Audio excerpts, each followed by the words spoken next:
chances are you're going about your day, even if you affirm in the morning, I'm worthy, throughout your day, you're probably thinking those critical thoughts of how unworthy you are. While we can't control our thoughts, and I think this is another misperception people have, I'm just going to stop those thoughts. Yeah. No, you're not. Those thoughts will happen. They're rehearsed. They're how your subconscious has made sense of the world. The best choice you can make is acknowledge them and then remove your focus of attention, because an affirmation in the morning is only going to be as strong as how much you're validating, right, this old belief. So we want to stop validating that by not paying as much attention to it, so that over time, not only are we laying down the new neural network by repeating it like you're saying, we can start to be more intentional and begin to expand that filter. So begin to intentionally see instances, question when that idea of unworthiness comes. Wait a minute, is this really an indicator, this person not getting back to me, that I'm not worthy right now? Or might they be busy with something else, right? Then we can challenge the evidence. Nicole LePera is on the podcast, who I adore. And if you guys don't know who she is and you're living under a rock, then just put her on IG or Google her, because she's incredible. She's known as a holistic psychologist. And what I was saying before we started recording was, and I'm going to have to just repeat myself, so bear with me, that when I first met you already exploded. You went from like 0 to, let's say, 1 million followers in a very short period of time. And then you went from 1 million to 2 to 5, like to 3, to now like almost 6 million followers. People are like obsessed with you for good reason. You have amazing information, which we're going to get into. But I was just asking her, I was like, well, has all this like fame and popularity, how have you been? Like, has it affected you? Are you overwhelmed by it? Do you notice it? Like, and so, yeah, tell me. Absolutely. I think from going in a visible, putting myself on a public platform like Instagram, whenever I created that account some 3+ years ago, for me, even presenting myself publicly is a challenge. There's a very little wounded girl inside of me that, as much as, I think many of us want to be seen and heard and loved for who we are, given my own past experience and trauma, I'm sure we'll get into all of this, all these concepts and talk. But ultimately, saying all that to say, being visible has always been obviously a desire in some way, understanding that I could be the vehicle for this message that I'm really impassioned to get out to the collective, though there's been the challenge side of me of, oh my gosh, don't look at me. Don't listen to me. Am I important enough to be heard in this way? So as the community has grown, and I think it's grown because people just are seeing themselves in the things that I'm talking about and messages. They're resonating with maybe concepts that at one point were just an idea or a concept, and really now understanding what that means in their own life and how to utilize the tools to create change. So I think the message is universally resonant, which is why, to speak to your point, there's been explosive growth. And on the daily, what that then is translated to is more opportunities for me to be seen. And, going in my day-to-day life, I was sharing with you even yesterday, I went and grabbed lunch, and the person checking me in was a member of the community and, spoke to me about the work. And then someone sitting at a table when I was leaving who had just ended a relationship and was feeling that seeing me and crossing paths with this sign. And so while, being seen again is challenging, when I have those moments, it's so affirming. And I feel honored, Jennifer, that I can be, whether it's a messenger of this piece of information or this tool that this listener might receive and use to change their life, or I can be a symbolic messenger, right? Walking past someone even yesterday, taking my presence to affirm that them ending that relationship was the choice for them. And they were actually out on a self-care date for themselves. And seeing me at that self-care date was this affirming message. So again, while I know that it's me that people are responding to in some ways, I also understand that it's more than me. It's the message. It's what I symbolize. It's the change that they're maybe empowered to create in their life. So that keeps me showing up, even though it is difficult sometimes, I think, to be seen in all of these different contexts. Yeah. Just think about that. The social media, in a sense, is the new Hollywood, right? Absolutely. And so you have such a huge audience and legit, like an engaged audience. People can have a huge number, but it means nothing if no one's really engaged with the content. But like you have such an engaged community, membership, audience. And like I was saying to you even before, like people that I would never even normally think that would, I guess, recognize the episode that we did the first time, like 2-3 years ago, were calling me or texting me or DMing me, oh my God, I love Nicole. She's helped me. I've listened to her for this. Like you really are making like a profound difference in people's lives, which is unbelievable on a massive scale. It's amazing. It's really, really incredible. And it's been really, I'm really grateful for the opportunity, because just as much as they're connecting with me or my message, I mean, I've cultivated many relationships with community members from just seeing their handle, creating conversations, almost getting to know them. So that if I ever would, and I have happened upon some of them in real life, coincidentally at meditations that I used to hold, that I hope to hold again in person. And oh my gosh, now I have a face to this handle and this name that I've actually felt like, I'm feeling like we're having a relationship of sorts. And for me, having modified myself in so many ways to relate to other people in all different types of relationships, not only romantic, but with my friends and colleagues and just in general in public. Learning how to be authentic in a safe space has, for me, been one of the most healing aspects of this amazing community that we've created together. What's beautiful also is that like you haven't changed even a little. Like you really are the same person. It doesn't feel like it's gotten to your head at all, or you feel like you're bigger, or like it doesn't. You feel very grounded and just normal. Like it's because a lot of times when you meet people who have had like a lot of like success and fame really quickly like that, it does make them different, and it does affect them. But you seem like true blue, just, you're the same way. I'm happy it trends. I mean, even the title of the new workbook, How to Meet Yourself. I mean, one of my goals is being that authentic self. So regardless of how and what context that you are interacting with me or with any of us that are on this journey to just figure out who they are and to be that person more consistently than not, hearing you say that is really affirming to me. Oh, absolutely. That's my intention and my goal and my hope, to give these tools to the collective so that they can figure themselves out and learn how to be the grounded human no matter what's happening around them. Well, so we're talking about the workbook. I'm glad you brought it up, because that's why we're really here talking about it. But what made you decide now is the time to write the workbook? Right.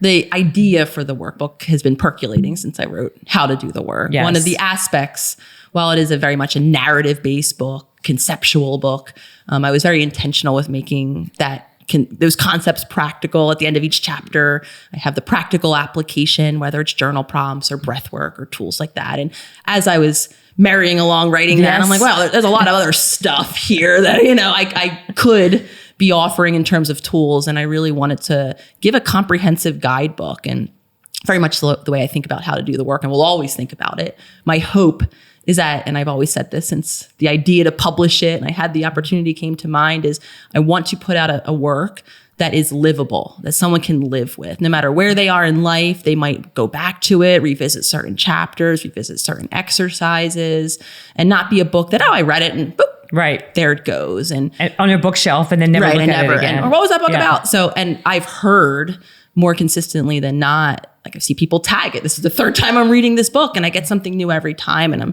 get chills even thinking about it. So very similarly, my hope for the workbook, because it is very comprehensive, is that people live with it. They sit with it. They take their time going through it. They revisit certain aspects at somewhere down the line, or certain exercises or tools as they need them. So the seed of the workbook was planted when I discovered or kind of identified that, I do want to put a little more comprehensive start to finish journey about the elusive search for this authentic self. I think that's what joins us together. I think we're all in some way totally trying to find our way back to who we are. So having then the opportunity to actually put it in a workbook and publish it in such a beautiful workbook. I'm really proud of how it came out. It's great. I think you did a really nice job. And like I was, again, sometimes, I feel on these podcasts, the best conversations happen before you press record, right? Because it's like, and then I feel like I'm just repeating myself.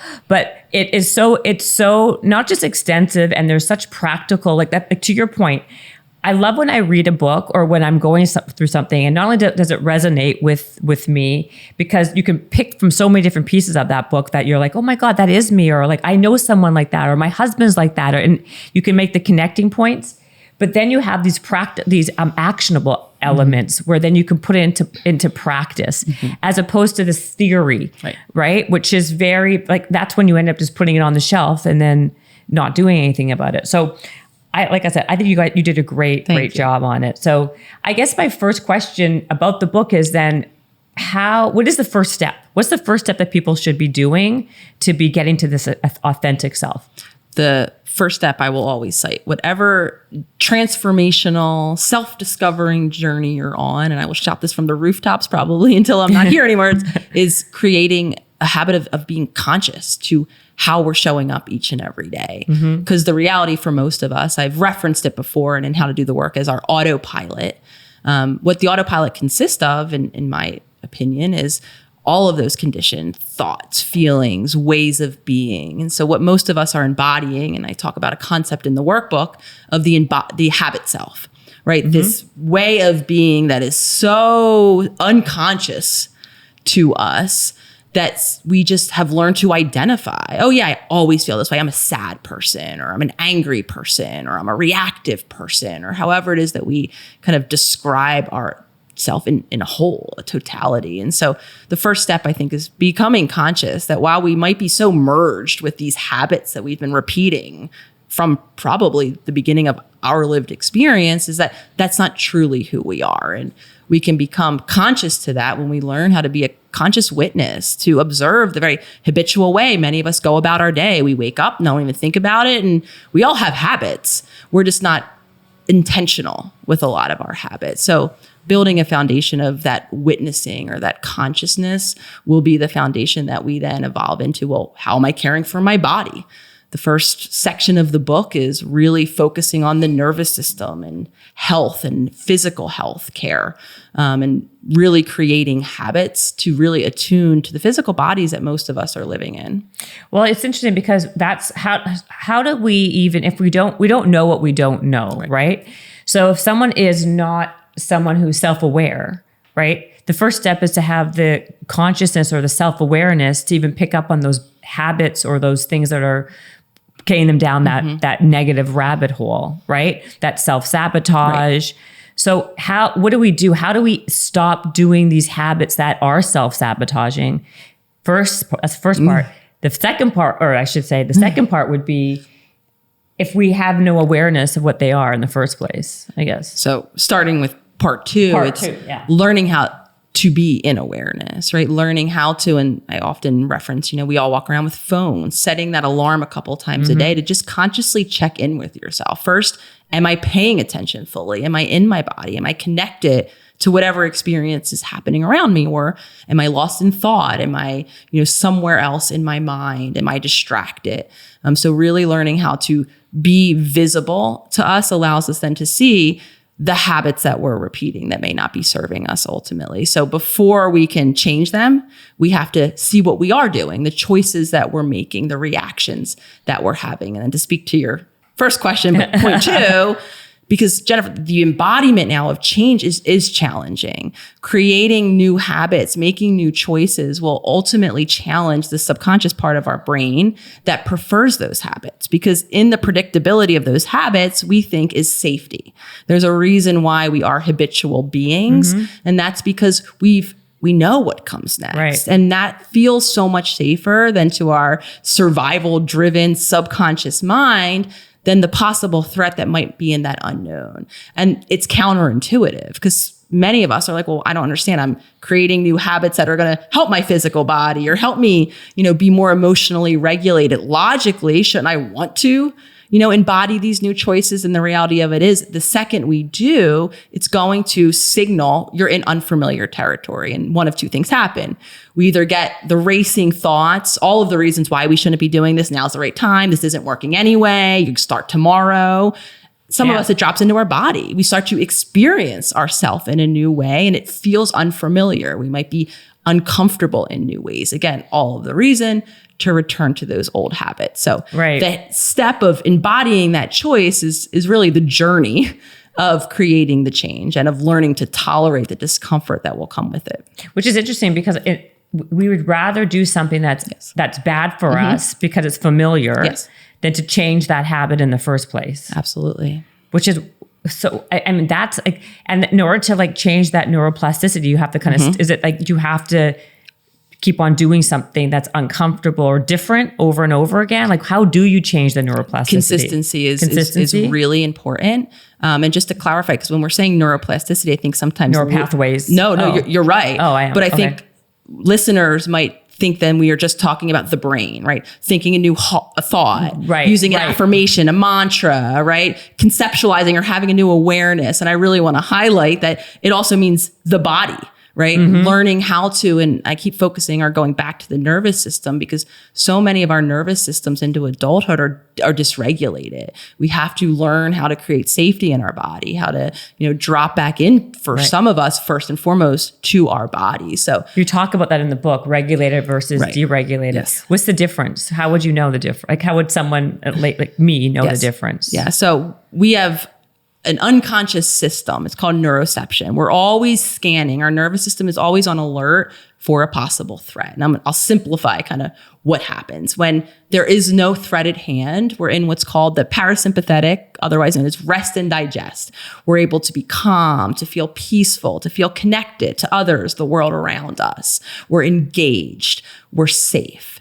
If, when we're scanning, we perceive the possibility of a threat, the first attempt that we'll do is to fight the threat. If we have the idea that we might be able to overcome the threat, our nervous system will mobilize. We'll go into sympathetic, fight or flight. And the first thing we'll do is our heart will start pumping. Think about a fight, right? Boxing. Our heart will start pumping. Our muscles will tense, getting ready to throw that physical punch. We might start to sweat a little bit. Our body heat will rise. Our body temperature will rise because we're attempting to create safety by defeating that threat. If we discover that we can't fight that threat, or if we perceive that this threat is too big for me, it's overwhelming me, the second thing I'll try to do is to use all that mobilized energy and flee. My next best option is to get the heck away from the thing that could threaten me. Same thing. I have all the blood pumping. My muscles are tense. I'm maybe running away, right? I'm blood pumping through my veins. My chest or my breath might be quickened. If we can't escape, we become shut down. Our energy decreases. We might feel listless. Our muscles might even feel like we can't move. Our breath might be non-existent. We might be holding our breath. Now we're in a shutdown state. So dropping in, I described a little bit the sensations. Dropping into your body is going to give you the clues to whether or not your nervous system is dysregulated. And our muscle tension is a great place to look. Our blood flow, our breath, and our heart rate. Those are usually signals. And again, if we're too much energy, if we're amplified, we can bring it down. If we don't have enough energy, we want to make choices to stimulate our body. And, it's all about being safe. You said, and you talk about safety a lot too. What are some ways and tools that people can work on that to get their bodies to feel safe? Yes. Safety is incredibly important. And again, it's an embodied practice. And a lot of us, when we drop in and we don't feel safe, we want to shift the way we're breathing, shift the energy in our body. If it's too low, bring it higher. If it's too high, bring it lower. We can ground ourselves in the present moment, attune to what's actually happening around us, turn our attention to grounding, the feeling of our heels on the earth when we're standing or sitting. Anytime we can really focus our energy in what's happening here now, because for a lot of us, the fear and that nervous system reaction is living in a past moment, right? We're assigning a meaning of a similar experience that happened before, and I was overwhelmed and I had a fight or flee. And so now my nervous system is mobilizing as if that's my only option now. So for many of us, if we can just really turn our focus of attention to where are we standing? What is available to us? Can I maybe breathe a little bit deeper? If I do feel my breath starting to quicken, all of those are ways that we can ground ourselves and create safety in our body. But it's those choices that involve our body, that involve changing its energy, changing the focus of my attention, changing maybe the pace of my breath, that will send that signal to my body. This is where we have to, right, make that action instead of just thinking I am safe. Well, you give all these different breathing techniques. There's like so many. I didn't know there were so many different types of breathing. My God. So when do you do what? Like which ones is there certain breathing techniques that are better for different scenarios, or you can just pick and choose like, whatever you want? There's a ton of type of breathworks, probably some I've never even heard of, or I'm not educated enough around. There's a million of them to speak of, but really simply, I'll simplify. When our breathing is quickened, when we're kind of, our chest is heaving, we want to calm our breathing down. Slow, deep belly breathing is a great kind of go-to. If we're always holding our breath, or if we're in that nervous system shut down state that I described, we have no energy. We feel very listless.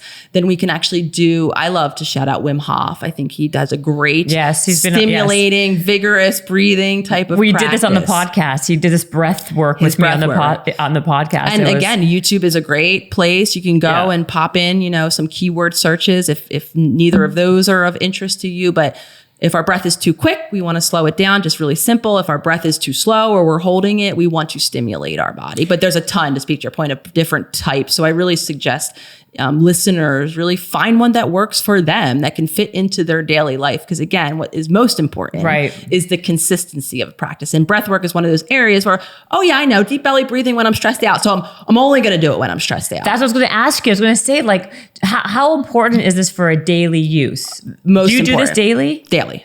And do you meditate daily? I meditate not in a traditional sense daily. So when I started my journey, I was very much in that shutdown state. I was detached, dissociated, disconnected from my body, felt like I had very little energy. I was actually fainting at some point. I remember this. So can you give people a little bit of background, because just in case that they don't know the first episode, I should have asked you that. Yeah. So to kind of take you through all those nervous system states. Go from the beginning, from like having a lot of stress in my childhood environment, right? Cycling through that attempt at fighting it, at fleeing it.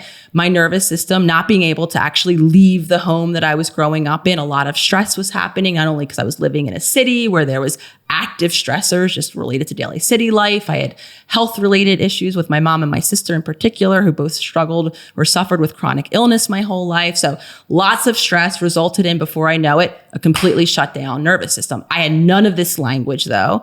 I had no idea, couldn't even acknowledge that there was even something wrong with me. When I was in my teenage years, high school years, I started to come to my awareness that I didn't have memories of my childhood. I would talk to my friends and they would share childhood Christmas stories and this and that, and look to me for how it was. I don't remember. Very soon we would have memories together as friends. Oh, that concert last year. Oh, I went. What? Really no memory. So then I'm like, what is wrong with me? Why don't I have memories? Like, do I have a brain disorder? Again, not having language, no understanding of why I didn't have memories, trudging along, pushing myself through life, still overwhelming myself more and more. Flash forward in time, I now have a private practice.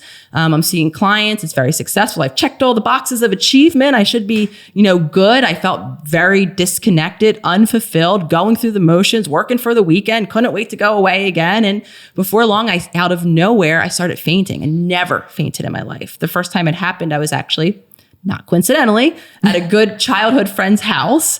We had reconnected after years of, kind of living our own lives. And so I think something subconsciously was percolating, seeing her again. And we were out. She was showing me her new complex that she lived in. They had a pool accessible. She's like, I want to show you my pool. We got to the pool. I faint. I wake up to her and Lolly, my partner, waving over me, scared out of their mind because I hit my head and like what happened. Probably about 3 or 4 weeks later, I fainted again. Early one morning, we were in a hardware store. I started to get that feeling. I fainted. Again, I had no language. Now I'm sure something's wrong with my brain. Yeah. How could it not be?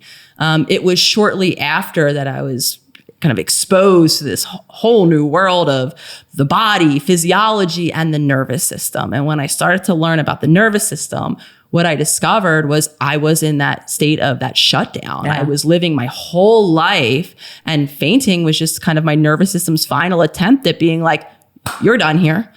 So having the language for it really helped me. And then to answer your question, I got very consistent in Wim Hof in particular. I made a commitment each and every morning to pop on his YouTube and to take myself through his breathing, because my nervous system was shut down. I needed to stimulate my body. So again, it's important that we practice these tools consistently, because if we're waiting for the moment when we need them, a couple of things will happen. We won't remember, because the moment we need them now, this logical part of my brain that learned this new tool is actually shut down. We're now totally in our emotional limbic system brain. We don't have access to this new thing I want to do. We actually kind of go offline in a lot of ways. And we're not going to be confident in the tool. We're going to be so dysregulated. So developing that consistent habit will translate to then in that moment when we really need it, then we can actually utilize it. Wow. That's a great explanation, by the way, for why. Because I'll always say, oh, I don't like it, I'm not going to do it, I'll do it when I need it. And then you end up forgetting exactly to your point. But there's such benefits from doing the daily practice of that. But you're saying you don't actually do real meditation. So meditation. So in the beginning, when I first discovered in my early 20s, I met the concept of mindfulness. Intuitively, I knew it was important. I'm like, oh, there's something here.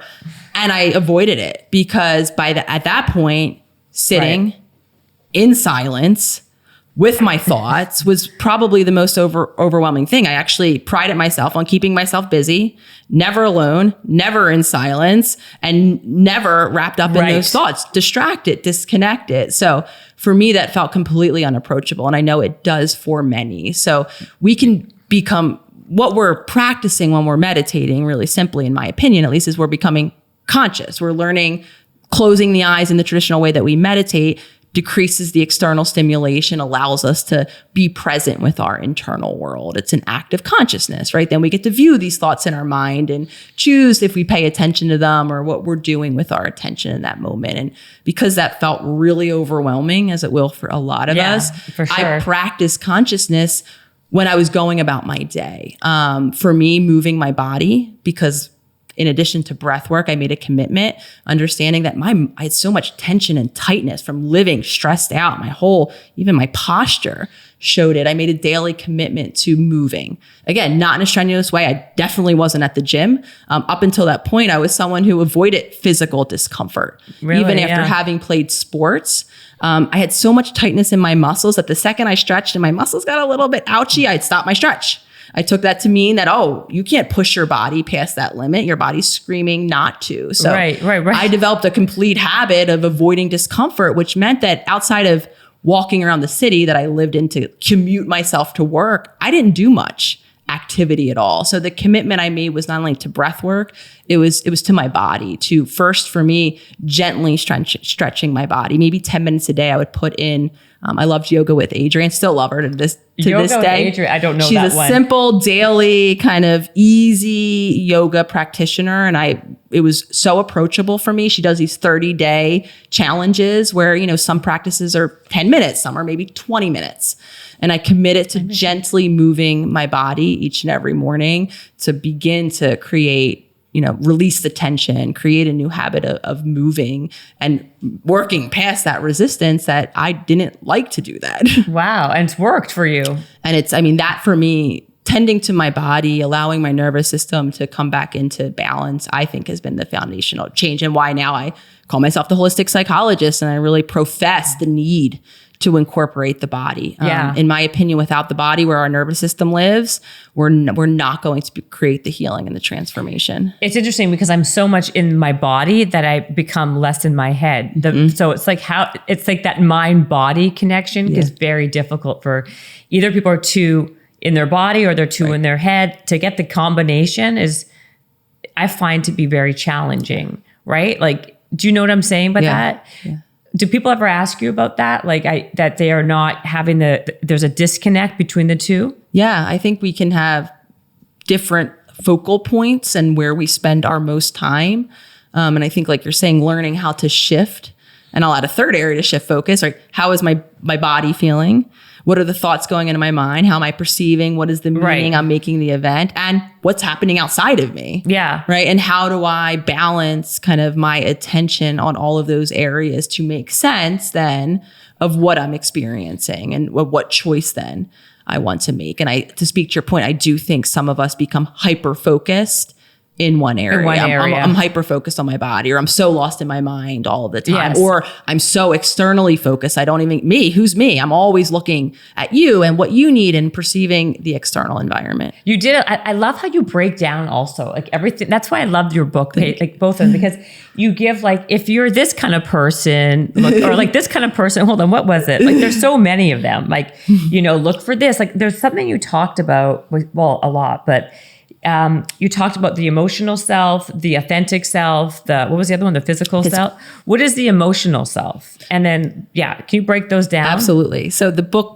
begins with that foundation of the physical self. Yeah. Let's attune to my physical body. Let's identify the state of nervous system dysregulation I'm in. And safety. Let's create safety. Let's make sure another way we create safety is to make sure I'm consistently meeting my needs. Am I sleeping the amount I need to sleep? And this is some big area. These are physical needs, right? These are physical needs. Like there's a whole pyramid of this stuff. Because that's also how we feel safe. When our needs aren't consistently met, we don't feel safe. Our body is going to send a signal that's actually not safe because it needs more sleep, or it needs its muscles to be, moved a bit, or it's not getting the nutrients that it needs. So safety is about not only creating safety in those moments where I'm perceiving a threat, it's continuously sending my body signals that it has what it needs. Right. So that begins the journey, because that is the foundation as far as I see it. And then the next layer of the onion is our mental or emotional self. All of these experiences, perceptions, the way we even navigate our emotions. For many of us as adults, we didn't have an attuned caregiver who modeled emotional regulation, which is the ability to feel, experience emotions, take them for the information that they carry. Emotions actually do send us information about how we're experiencing the environment around us. They're very helpful. And then choosing how we respond. And I'll be the first to admit, as an adult, I had none of those tools. I wasn't connected enough to my body to know what emotion I was having. And I definitely wasn't responsive. I was very reactive. When my stress got too much, and I didn't speak up for myself enough, I would explode out with anger. At times, if it got too much and I became too overwhelmed, I would disconnect, dissociate. Right. So learning emotional resilience in adulthood, I think, is a point of shame for a lot of us, because we feel like, I should know already how to tolerate my emotions. And maybe some of us actually do shameful things when we're saying or doing things that hurt ourselves or our loved ones. Though I find the large majority of us as adults, we don't know. I mean, here I am, a clinical psychologist, right? Tasked with teaching other people emotions and emotional resilience. And I didn't have those tools myself. Well, to regulate your emotions, I think it's a very hard thing to, as an adult, as a child. I think they say, a lot of things I've read and other experts I've spoken with say, if you can master that, that's like the key to success in life, they say. Which is very hard. I mean, there's a whole thing on mastering your emotions. I think it's, again, easy in theory, quite difficult in real life. Absolutely. Like, what would you tell people? How could they even start to do this? It's like one of the hardest things ever. Well, I first want to, I think, explore, get curious, address how we're even defining master. Because I think some of us think that what mastering our emotions mean is not having them. Right. Or Just knowing how to control. I think this is what it means. Stop them, control them. Controlling them. Maybe you recognizing what you're feeling and then controlling them, or not letting them control you. Right. Basically. Some version, I think. When I hear that, I hear like, stop them. Yeah. Right. And again, I don't think that's not. That's like a Jordan Peterson thing. Do you know that? Do you know who Jordan Peterson is? Yeah. He says it's like you have to, that's what he says. Master your emotions. First recognize them, and then that's his whole thing. Right. Yeah. And I intentionally begin with that because again, like I was just sharing, emotions have value.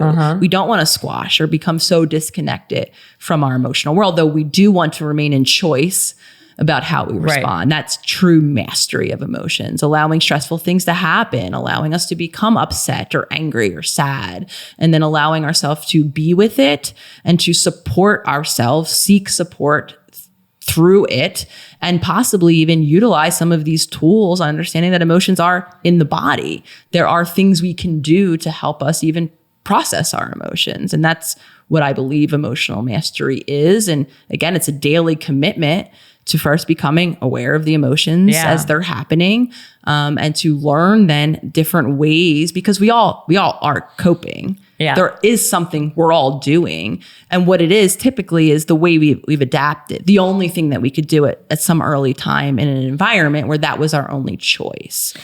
Yeah, I also find so interesting that we are picking people, doing things in our life based on things that from our past, right? That may necessarily not be good for us, or emotional care or fit, whatever we're doing. But yet, because again, we don't know what we don't know. And though, doesn't that become like a vicious loop? Because then I'm picking people that are, and you put this all in your how I love this part of your book, right? Hold on, I got to go back to this part. The emotional, what was this that you said that was so good? Not the 90-second rule of emotions, because I do like that part too, but emotional addiction. Mm-hmm. What is that exactly? And then I'll get into what I'm trying to say, but I'm saying it very poorly. Yeah. Emotional addiction is essentially the familiarity that many of us have ingrained in our bodies and our mind bodies, of the repeated emotions in our childhood environment. So I'll use myself as an example. Okay. Growing up with a lot of stress in the home, that was the main emotional climate of my home, which means that in my body, I had my fight or flight response was activated. I had all of the tension, right? And my heart was tending to the need to deal with the threat at hand.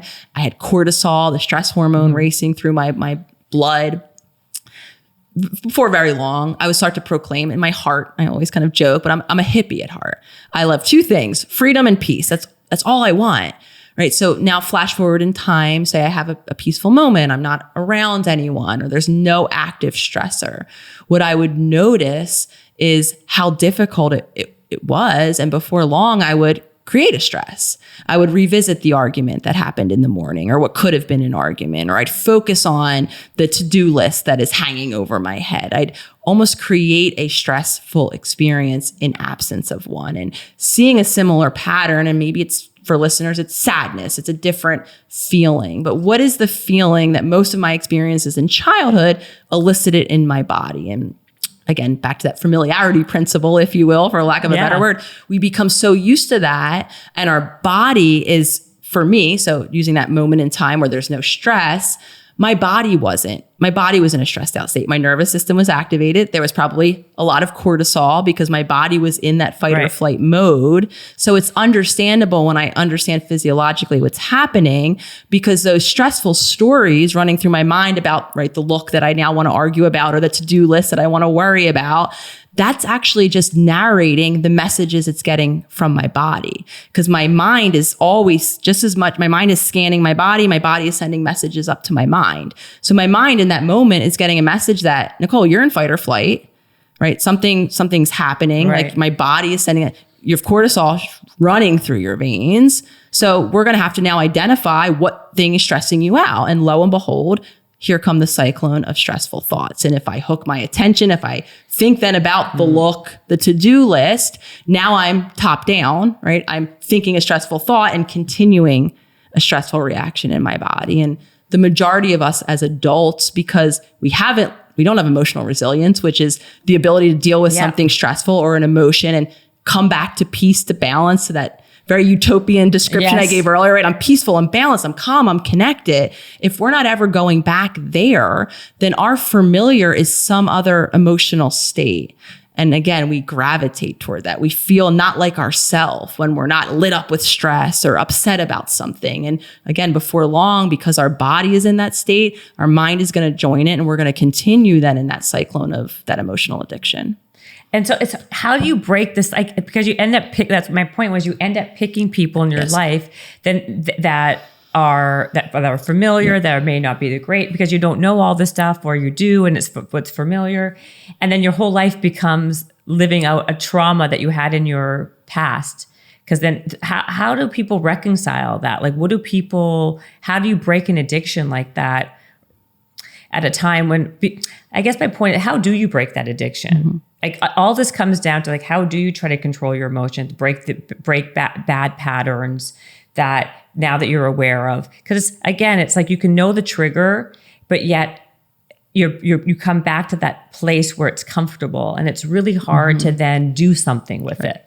Right. I keep on coming back to the same piece because I feel like that's what everyone, I think that's what everyone's struggle is. Some people may be more aware than others, but at the end of the day, you can know all the information, but yet still be caught and stuck in the same, vicious cycle of trauma mode, Yeah, absolutely. And I think that might be, and when I would do individual work with clients several years ago, that I think is one of the most frustrating, disempowering places to go. The more aware we're becoming as we're kind of almost witnessing ourselves do that thing again, and live in the aftermath of it, I think it can really, provoke a lot of shame and thoughts of what is wrong with me? Why can't I, change? Why do I keep doing the same things that aren't serving me? And all of this just speaks to the point of how important it is to embody those choices and to do so. Back to this idea of consistency.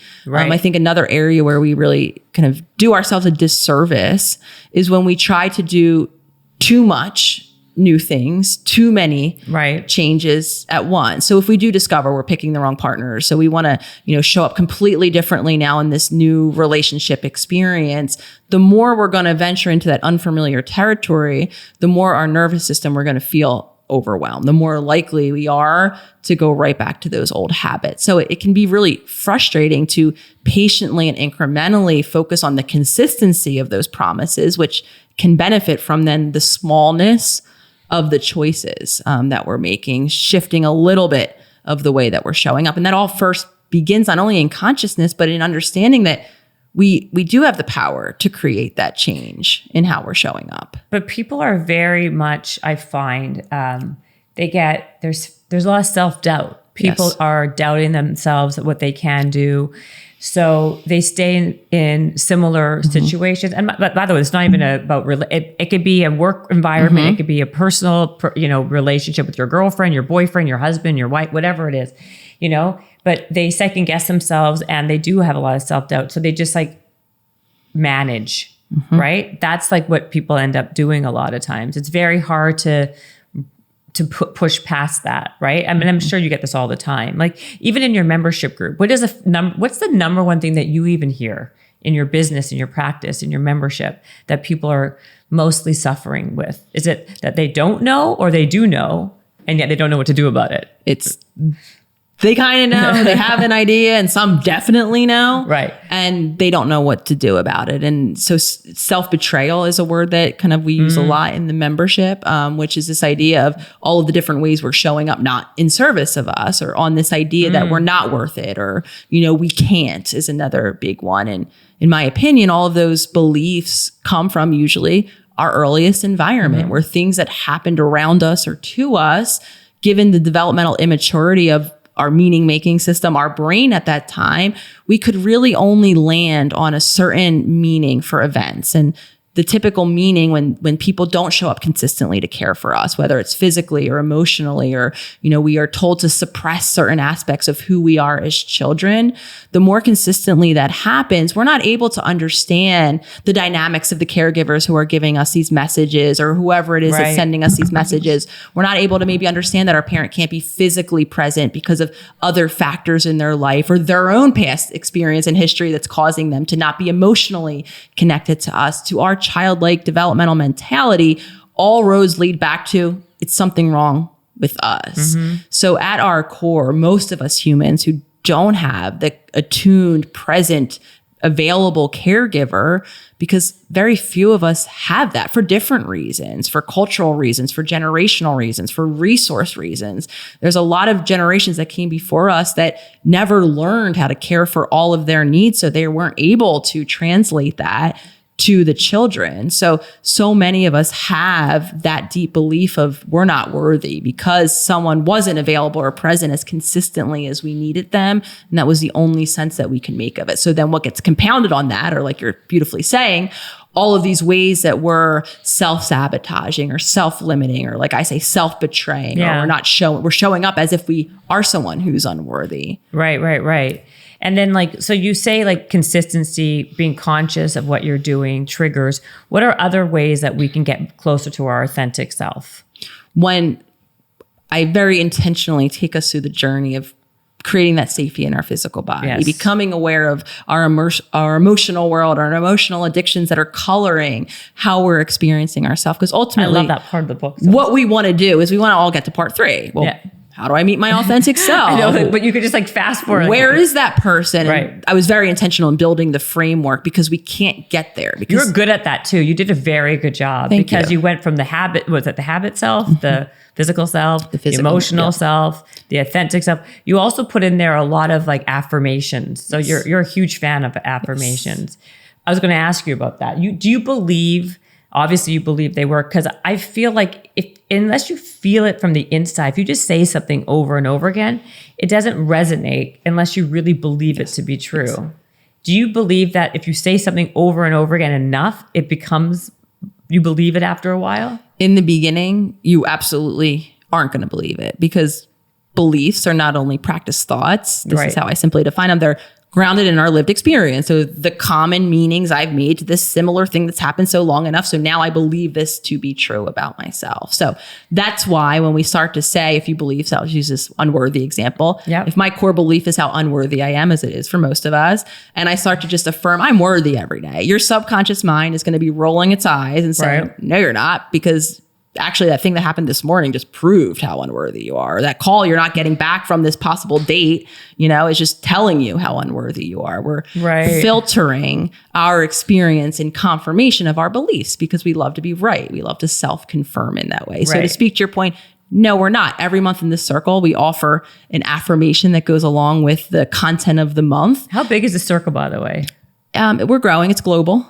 It's a global membership. Yeah, we actually have more members outside of the United States than inside of the United States, which for me is very much a point of pride. Wow. I'm very passionate about making sure that these message and some of the underserved countries are in the circle. So because of demand and because we want to make enrollment not feel stressful, not activate our nervous systems in a traumatic way. I'm dysregulated already. We've initiated a wait list process where everyone who enrolls on the wait list does get an opportunity, and we're able to kind of navigate or manage the enrollment process so it doesn't crash our systems. So every time it does open, there is an enrollment process, but everyone does get an opportunity to enroll. How long is the membership for? Is it a year? It's monthly. It goes on forever. So some people buy monthly, some people buy the yearly.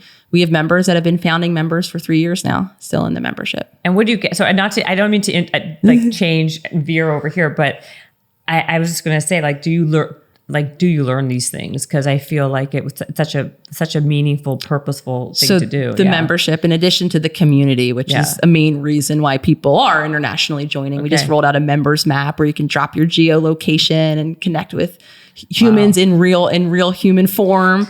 So for a lot of people, it's the community that they're joining for, though every month, in addition to affirmations, we put out PDF content on the particular topic with kind of what the topic is, what the concept is, practical tools, how to integrate these lived kind of experiences or tools in action. Every month I do a guided meditation. So you can pop in meditation. We have a book club. We have a workshop a month. I think each week, even now we've expanded. We have 4 live events, everything from community check-ins to teaching workshops, a Q&A each month with me. So it's really jam-packed. And people really, we call it self-led, individualized, so that people can really tailor the experience. So every month we offer a new course. So there's members working in all different course areas. It's like a choose your own journey in community with people. And to go back to affirmations, affirmations is a big part of it. And the thing I hear most frequently is how often and how little we believe those affirmations. Yeah. So in addition to repeating them, I think there's a couple different steps. First, it's removing the focus of attention from how often you're repeating the old belief, because chances are you're going about your day, even if you affirm in the morning, I'm worthy, throughout your day, you're probably thinking those critical thoughts of how unworthy you are. So really choosing to take while we can't control our thoughts, and I think this is another misperception people have. I'm just going to stop those thoughts. Yeah. No, you're not. Those thoughts will happen. They're rehearsed. They're how your subconscious has made sense of the world. The best choice you can make is acknowledge them and then remove your focus of attention, because an affirmation in the morning is only going to be as strong as how much you're validating, right, this old belief. So we want to stop validating that by not paying as much attention to it, so that over time, not only are we laying down the new neural network by repeating it like you're saying, we can start to be more intentional and begin to expand that filter. So begin to intentionally see instances, question when that idea of unworthiness comes. Wait a minute, is this really an indicator, this person not getting back to me, that I'm not worthy right now? Or might they be busy with something else, right? Then we can challenge the evidence that we've been validating an old belief with, and maybe over time let in some confirmation, because you're right. We're not going to immediately overnight affirm something 20 times and believe it to be true. It's again, that more full embodiment process of acknowledging, of living in consciousness, so that you're not validating an old belief, and of intentionally allowing yourself to see this new evidence. Is that similar to like act as if, you know, pretend like you, because it does, if you think you can, or you think you can't, you know, you're right. So is that kind of in the same ilk of that whole thing? In the actions. In the actions. Absolutely. Right. You know, all of the different ways, especially with unworthiness. If we continue, assuming we're doing the work to show up consciously and rebuild our, you know, care for our physical body and our emotional body, those daily actions will indicate worthiness, right? The action of showing up for yourself in this new way of saying, you know what, I need sleep, and I'm going to put that priority tonight and take care of me, or whatever it is. I'm going to do some breath work because my nervous system is so dysregulated. All of that in those actions and those daily commitments, after you've worked through the resistance of doing this new thing, will begin to fill that bucket of worthiness, because you are now acting as if, by even showing up as someone who is worthy enough to have their needs met, right? In opposition to that childhood experience, I'm not worthy because this person isn't showing up. You can be the worthy adult who, in the action of caring for yourself, can begin to affirm that, you know what, you are more worthy than you once thought yourself to be. I think the self-worthy, self-doubt, and the self-sabotage, even when, because it's hard. It's when you think you deserve only a certain amount, and you will never pass that threshold, right? You'll always bring away to. So I guess it's back to the. Are those the two things that you feel also, like the other one that people are always mentioning and talking about as a whole? Because there's so many people who obviously I think a core belief, most roads are leading back to that idea of not worthy, and then the lived manifestation of how we create the unworthiness into our daily life, whether it's interpersonal, and it happens mostly in our relationships, whether or not, you know, we do so professionally in our career or what have you. It's those daily habits that really are illustrating some version of that belief. And relationships is the next kind of highlighted piece, because those of us that are in, you know, partnerships of any kind, which most of us are, and even friendships included, often the dynamics, the issues, the conflicts, like you were saying earlier, picking the same kind of person and really realizing that, like, I do want to kind of show up differently in my next relationship. That's the largest, I think, focus. I feel like also it's so subconscious though, but you know, you can have the right, you think that you could be attracted to one type of person, right? Initially, I guess, superficially, not superficially physically, but your brain goes there, even though they're not the right person for you. You're saying also, like, you catch that, you have to be conscious of what you're doing to stop the behavior from happening, right? Is that being conscious first of how you're showing up all of the ways in a relationship, from developing a relationship. And I am, you know, not as shocked now, though, I've talked to many people who, and even getting to know someone, whether it's romantic, professionally, absolutely, platonically, so much of us aren't actually focused on our experience of that person. What we're more focused on is their experience of us. Right. We want them to call us back. We don't even know if we like them, but we want to call back. Or we don't like them, really, and we're upset when we don't get. Why? Is it because we want to feel validated? Because we want external validation. Right. Because in childhood, right, there was maybe safety, value, connection that we were able to create or maintain with someone by putting someone else first, by scanning and by looking for the cues that we are safe or connected or accepted by them. And then that just becomes our framework. So here we are trying to assess the appropriateness of whatever connection it is. And we're not actually even checking in with our experience. And so that for some of us is a first groundbreaking shift, that it's more important that you're interested in this person. And then how are you showing up when you're there in interaction with them? Are you attuned to how you're feeling? Are you attuned to what you want, what you want to express? And are you doing that? That's kind of everything that I mean when I say the role you're playing. And what most of us will see is all the different focal points we have, all the different worries that we have, all the different habits that we have, caretaking someone else or whatever it might be for us. And we're not actually focusing on getting our needs a part of the relationship equation. Gosh, it's there's so many layers upon layers of stuff here. I mean, there's like, it's just unbelievable. And like, you're so good at just explaining it and like kind of, you are, you're really great at it. We're complex as humans. Beyond. I mean, like everything I have here, like now I'm noticing when I was reading your book, I was like writing down notes, but they're not really questions. They're just stuff like that I like really liked, like that authentic needs pyramid, but there's no question to it, or like body beliefs or physical. I mean, your book is so good. I mean, this really, you do such a good job. Thank you. You really, really do. Thank you. You're welcome. So then, again, getting back to how do you draw this huge pathway to get to the authentic self, right? So then what? Now what's the next step to the affirmations? Now I understand. You've explained it really well. So after the emotional self, after all this, what's the next?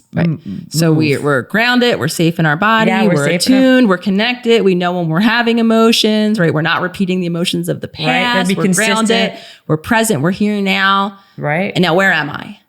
Right. So it's about, carving those moments out of solitude, of time with myself, with my thoughts. For me, it's incredibly important. I'm someone who very kind of conditioned way of overachieving, focusing as a distraction, all of the things I have to do. It's very easy up until now, actually, for me not to wake up and go right into work mode.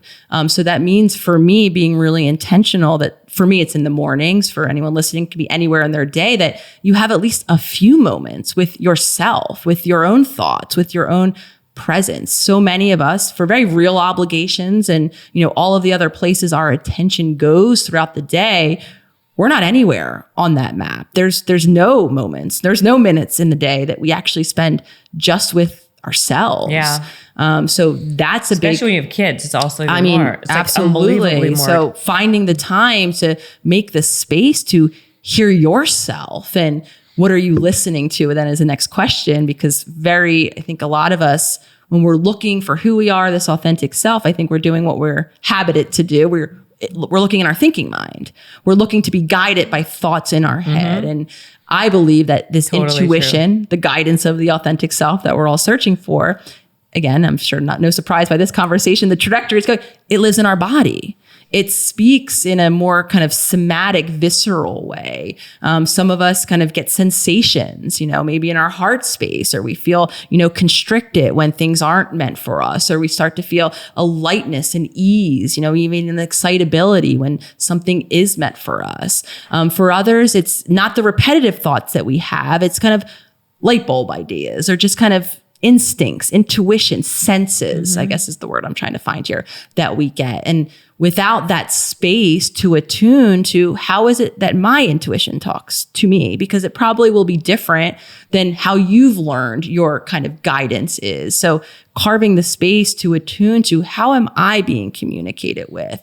What is the areas that just come easeful to me? I talk a lot about flow, finding your flow zone, finding those areas that you get so immersed in what you're doing, you're just in that beingness state. That's a component, I believe, of your authentic self.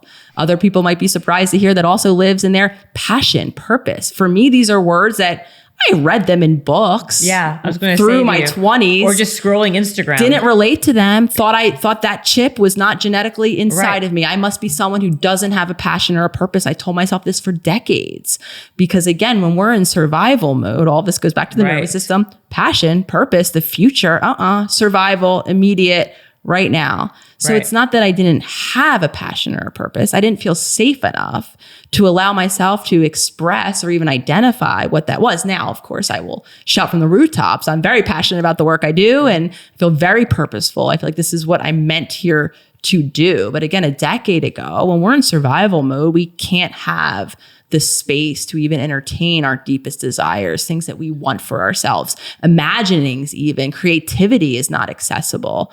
So those are all components, and might be for a lot of listeners just words that they hear me saying, because you could be so stuck in survival that your nervous system won't allow you to be creative, to be imaginative, to connect with your passion or your purpose, or you might not feel safe in doing so. So those are components of the authentic self, which I think maybe listeners now understand why we need to build those foundations. While we want to jump to section 3. I know, I'm sorry. Without the band, no, I'm saying most of us, not you. I was directing this to most people most people who pick up that book, How to Meet Yourself. Oh, authentic self is, geez, how many pages in? Let me get there.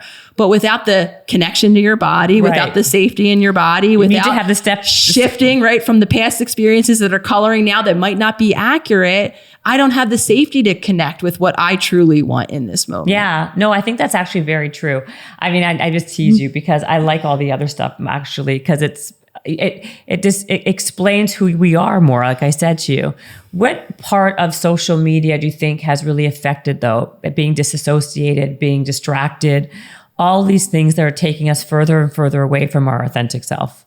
Yeah. People say in hashtags, authenticity, body positivity, blah, blah, blah, blah, blah. They were all just blabbity blab words that people are getting very tangled up in.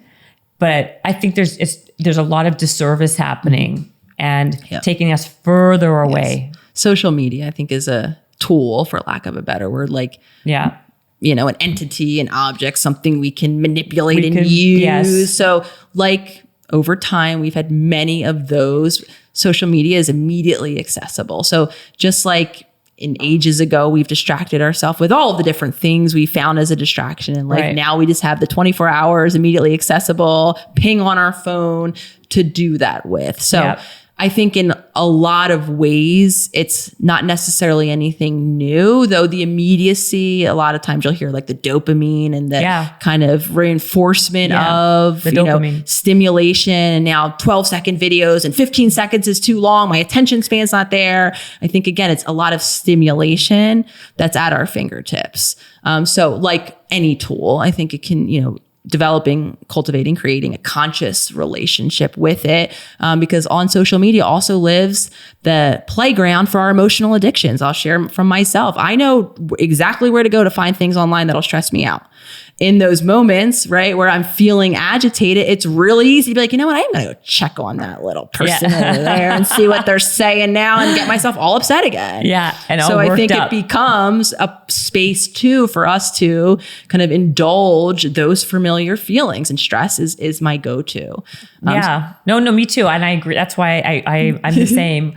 And I just find it not only does it suck up time that you're actually dealing with what's really important and dealing with your stuff, but it's misguiding a lot of times. Mm-hmm. So picking, I think, having people being very, being very specific and targeted on what you're doing and how you're following can help you, because the more distracted you are, it's again, taking away time that's really meaningful and useful. And it's just getting worse, more platforms, more this, more that. There's such a rise in mental health problems because of all of this. I think the more, with any choice that we make, the more we become conscious or intentional, we see ourselves picking up that phone to go do it. We're not even seeing ourselves. It's just happening. The more that we do, if we're able, whatever it is in life, if we're able to create a nervous habit, intentional though, conscious relationship where we are employing choice where I'm not just, I'm upset, so now I'm scrolling and I catch myself 20 minutes later into the scroll. If I'm conscious in that moment, even if the same choice is what I make, I believe then we are empowering ourselves because I'm the conscious being who is kind of identifying that I'm stressed out right now, and I'm making a choice to go do this thing. Because in that moment of making the choice, I could make a different choice too. And so whether we're talking about eating, scrolling online, anything that we could equally be unconscious and reactive and just be doing in our habits, I think it profoundly changes, even if it's the same kind of action, if it's coming from a consciously chosen place. So there are still moments where I will indulge the stress scroll, the doom scroll, or where I'll, distract myself, or I'll kind of numb myself in some different way. I'll zone out to mindless television. I'm doing so though consciously. I'm tired, and this is how I'm going to tune out for this moment. That to me is an empowered space. Like I said, because I did have the opportunity to say, you know what, I'm not going to do that right now. I'm going to do this other thing. That's very different than I have no other choice. I'm reacting and I'm just knee deep in my doom scroll or my 17 hours of television, and I didn't have that point of choice. Yeah, it's true. Did in this workbook, is it like you basically took what worked for you and basically put it into a book for other people, correct? Like these are all things that you've practiced and done, right? Worked for me, worked for the community. I've aggregated everything from things I've learned in, clinical psychology as a clinical psychologist, to more holistic work, to watching members, whether again, I was working individually with clients or now in this more group membership, kind of the universal, kind of what I've seen to be helpful. Yeah. Do you ever see a therapist yourself? I have in the past. I'm not currently. I was in, for a very long time, I thought I was going to be a psychoanalyst, which is Freud, the couch, laying with someone behind me. Good.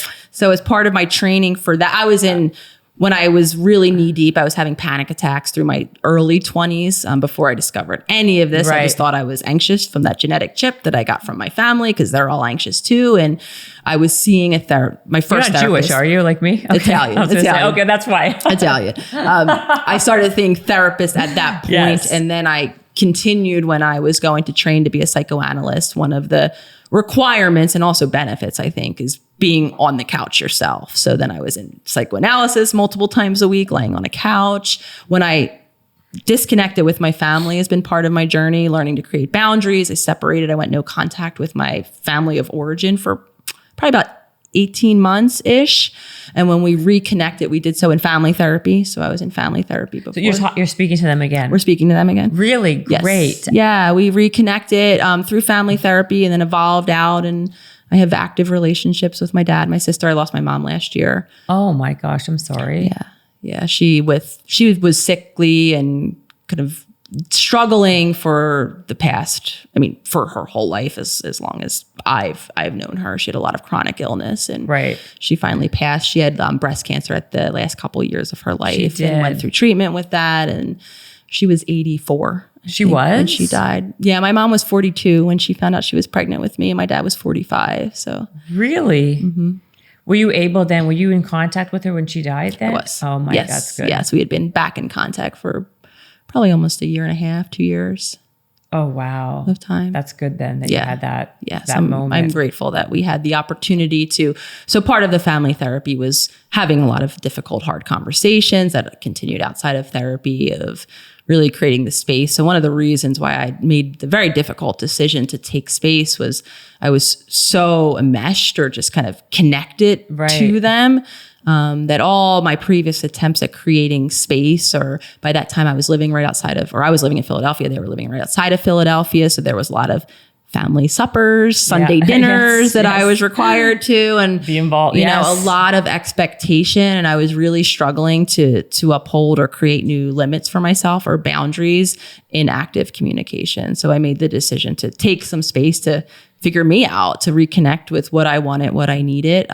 Not really knowing how they would receive my request for space and if they would even be interested on the other side. I just made the commitment at that point, discovering everything we've been talking about and kind of how so many of my habits were putting them particularly first, other people first. Right. How I had to make that, kind of bold choice for me. And I did spend a lot of the time separated from them, wondering, worrying, and unsure of what would happen next. And I'm very grateful that when I made the decision to reach back out and kind of see where they were at, that they had already started family therapy themselves and were very interested and, were scared themselves and not sure of what would happen next, though we're very open. And a lot of really difficult, honest, helpful conversations were had at that point where I was finally beginning to feel like there was space for me and my experience. And since then, there's just been a lot of shifts in all the different individual relationships within the family. I'm very proud of them. That's amazing. How courageous of you to do that. Because I think that could be probably really helpful for a lot of people, but people don't have the courage to even bring that up. I have always loved California. Visiting here, loved it, though for a very long time would just kind of squash because I could never move across country. My mom would kill me. Right. So it was not even an option. Yeah. And then I got into this stage of life where I was like, but wait a minute, like I really do want to move, and my mom's going to kill me. So for a while I would joke and say I was going to leave in the dark of night, just like call them from California one day and let them know. That's what I did basically. But anyway. Yeah. But I mean, to speak to the point, like every decision I was kind of making, I was so vetting through them, by them, how it would affect them. This applied to outside of even my relationship with my family. Yeah. And, it was really a very hard decision because there was then a part of me too that felt like I didn't have a right to ask for space. What really did they do wrong? Right. Exactly. I kept kind of almost trying to convince myself out of it, like they weren't actively abusing me. There was nothing catastrophic per se. And it was really, really hard to make that the priority. And how did you do it? And why did you, what was the final straw or the catalyst that decided that you're going to do that? If there wasn't anything so acute. Moments, it wasn't acute. When I realized that I needed to change and put limits up, I did start to do that. I started to be less available. I put boundaries up, right? Stopped coming to as many events or coming in a different way for more contained, right? And there was a lot it was hard to do that. There was a lot of expectation that I be there, that I be present, a lot of guilt when I wasn't. So it was enough of those moments where I was kind of living in, it was acute. Honestly, that's what it was. It was like, and me just watching myself not be able to honor myself. And as opposed to, by that point, I knew where that tape played out to over time, because this is what happened in all of my romantic relationships. I wouldn't get upset I was really subconsciously upset with myself, but I wouldn't directly look at myself in the mirror and say, oh, Nicole, this is you're not putting up these boundaries or you're not whatever it was that I wasn't doing. I would point the finger at that person and say, you're the problem. And what was beginning to happen in my family was the resentment, and they're the problem was beginning to happen. And the reality of it was I understood that I actually was playing the role by not creating the limit and maintaining the limit, even though it was very difficult, that was my responsibility. So to actually save the possibility of a future with them, understanding that the future did have to look different, which meant that I had to start to show up differently. I had to create, for me, it was space to be able to learn how to show up differently so that when I did show up, I was accountable to myself and I wasn't going to blame them for what happened next in our relationship.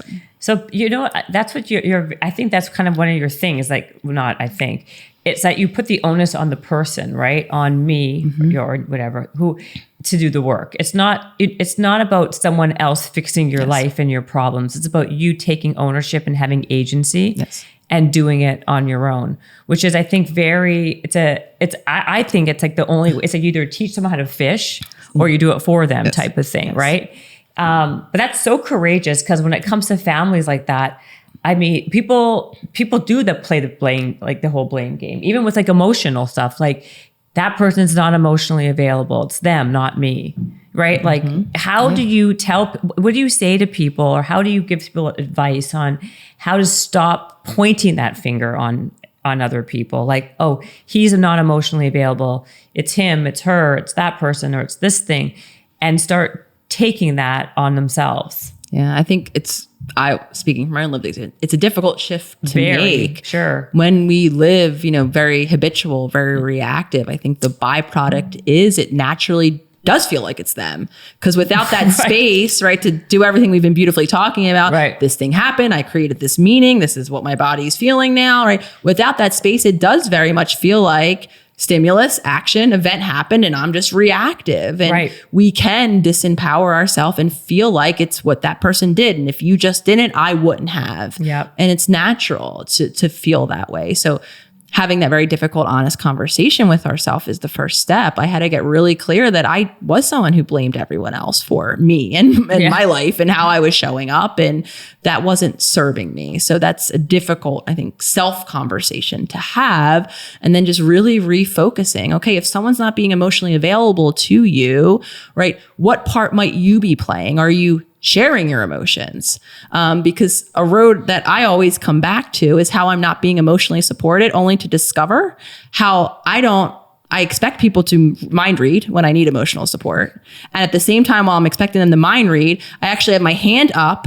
I might be being passive aggressive, or I might be leaving the room entirely and not allowing you to support me. So while I have a need, the message I'm sending, the lack of communication around that need, is creating that emotional absence that I was used to in my childhood, right? So that familiarity of being distant from someone, it was exactly what I was creating. Yet you would have heard me profess up until I met Lolly how I needed to just find a new partner because they weren't emotionally deep enough for me. We weren't emotionally connected. So I blamed them, thinking that I was showing up as this vulnerable, emotional being who was available for this connection, when lo and behold, I was disconnected on my spaceship, not aware of my own emotions, definitely not sharing them with someone else, and not allowing myself to be supported. But on the same token, you found Lolly, right?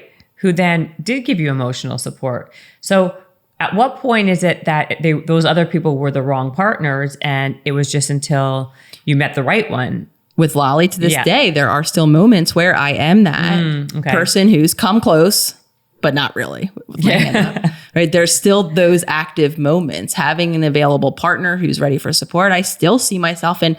A lot came up for me around the 1-year anniversary of my mom's death this past May, when, a lot of sadness, grief was happening for me. And instead of vulnerably, sharing with my partners that I needed support, I did exactly what I just described to you. I expected them just to know. And at the same time, I was passive aggressive, right? And I didn't allow them near me. And then I held them responsible and got even outwardly angry. And maybe erupted a time or two, and how dare you not emotionally support me? So, right, humans available for emotional support, me closed down. And that's the reality, that the role that many of us are playing. We think we're showing up, connected, grounded, open, right, for love. And really we're repeating habits that are just maybe keeping us closed down, disconnected, unavailable for love. Right.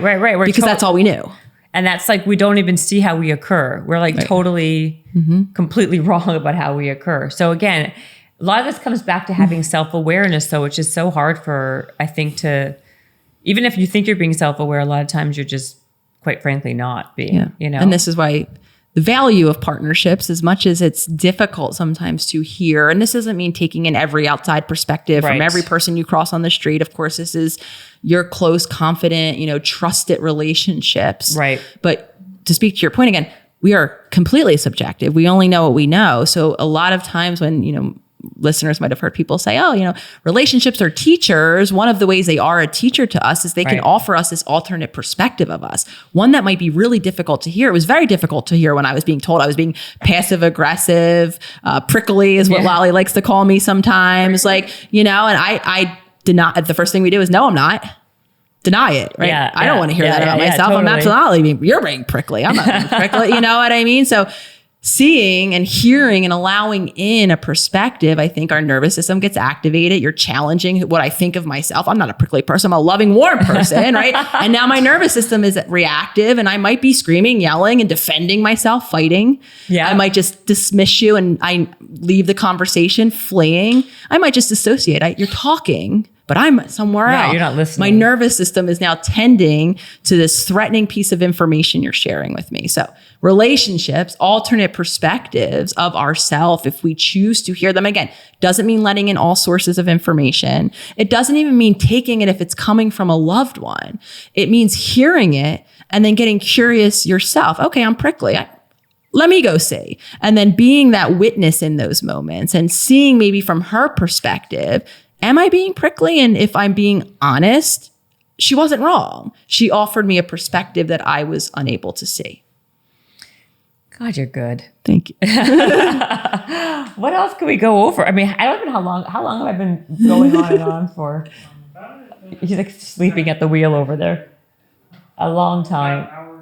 Oh my gosh, I'm so sorry. No, I apologize. I'm enjoying this. No, I mean, listen, I'm looking at my watch. Where's my question? This is my passion now. I love talking about it. I was going to say, you probably love talking about this. I mean, this flow state, right? There are so many moments where having these talks, teaching in the circle or whatever it is I'm doing, I do feel that experience of like, nothing else matters. I'm here. I'm really connected to what I'm saying, to how it's being experienced. And that's just, again, giving descriptives of what flow could feel like. And the flow can happen in what? Wait, before I go back to this authentic piece, I'm so sorry. We discover the flow when we're safe in our body and we're able to connect with those kind of deeper things that come naturally. A lot of us revisit things that we living in our value liked in childhood, right? We can go back to what were those early things in life that were of interest to you, that came easily, that you just liked to do. Probably by the time we've reached adulthood, for many different reasons, we've probably stopped doing them. Right. So for a lot of us, it means if we don't know where to start or what we like, it might mean revisiting to the things that lit us up or we were interested about before the world told us not to be. That's right. No, that's a good point. That was my last thing I wanted to actually talk to you about, was that, because you're talking about in the authentic self, living out your value, your purpose. We talked about it a little bit here. A lot of people just don't know what their purpose is or their value, like we said, but revisiting maybe like what you like to do. But then there's a whole other argument that like maybe your passion should just stay your passion. Like, do you believe that your passion should become your work in order to live a fulfilling life? Or what's your belief system in all of this? I mean, I think if you got lucky, you can find alignment. And I actually am very hopeful, going back to the internet that we were just dismissing earlier. I'm watching just society, culture, resources, tools, technology, even just thoughts around school and systems and some things that were just so ingrained in what you did to get the good job and do the thing that you needed to do in life. I think things are shifting and changing. So I think that we're going to see more opportunities for people to live in that alignment of finding, creating paid work, sustaining life, or living their life in an authentic way. It could be personally or professionally, but I think also living for you, not for someone else's belief of what you should be doing. 100%. I think that to me is like living authentic. Yes. And we get being Jewish or Italian. A lot of people, we get stuck in the traps of what our communities or our cultures want for us, which is where we get really, then your whole authentic self becomes diminished. And I think passions can span everything, That's paid, true. Unpaid. I mean, I think, for many people, parenting our future generations is their passion. That's legitimately, their contribution. And that's an incredible, I'm not choosing to have children. And that's an incredible, that's an incredible contribution, purpose, passion. And I think that's an area where a lot of work. We diminish it for ourselves. We think that that's not purposeful or passionate enough for us to do. So I'm happy actually that we're expanding. It doesn't necessarily have to be the income or the job in a traditional way. 100%. There's so many passion areas of our life that we can foster, but it all does come back to reconnecting with what we want, what we like, what we're interested in. And it begins maybe with what we're curious about first. It always starts with a curiosity. But I'm glad that you said that, because it's true. People tend to just, again, have kids because society tells them. That's another area on the other side of it. 100%. And then you're living a life, even if you didn't want kids, like being honest of like who you are and what you want in life is actually very validating to yourself, living true to yourself. Yes. Right? 100%. I mean, is there anything else? By the way, her book is amazing. Her workbook is amazing. Although I only have the PDF, but I'm getting the full copy very soon. It's a great book. You do such a good job. You're so good. Thank you. I appreciate you, Jennifer, so much. No, it's the truth. Tell people, if you're living under a rock, where people can find anything about you. The most prolific place that I'm at each and every day. The three people who don't know who you are. As the Instagram account, The Holistic Psychologist. We also have a new Instagram account for the new workbook, How to Meet Yourself. We're going to start to populate that a bit more actively in the next couple weeks. I have a new podcast, Self-Healer Soundboard. We release an episode every Sunday. How long have you had that, by the way? I rolled it out as a masterclass when How to Do the Work came out. Oh yeah. So anyone who did read How to Do the Work and wants an additional supplement, Jenna and my co-host and I, Jenna, go through a chapter by chapter discussion of all of the concepts in the chapters for each of the chapters of How to Do the Work. So that was the first season, if you will, and then we transitioned it into a more open, free-flowing, community-based conversation. It's called the Self-Healer Soundboard. There's a YouTube account where you can watch us in video format. And then it's across all major platforms. And my website is another great place to keep in touch, theholisticspsychologist.com. You can jump on my mailing list and stay up to date. So all the things. Come find me all the places. Pretty much if you have whatever social media platform you're on, put in the Holistic Psychologist. And I'm not there, I'll be there. She will be, I promise you. Thank you so much. Thank you for watching Habits and Hustle. Please watch another video here and subscribe to the channel if you haven't already by pressing the button below. Jennifer Cohen, visionaries, tune in, you can get to know them. Be inspired, this is your moment. Excuses, we ain't having that. The Habits and Hustle podcast, powered by Habit Nest.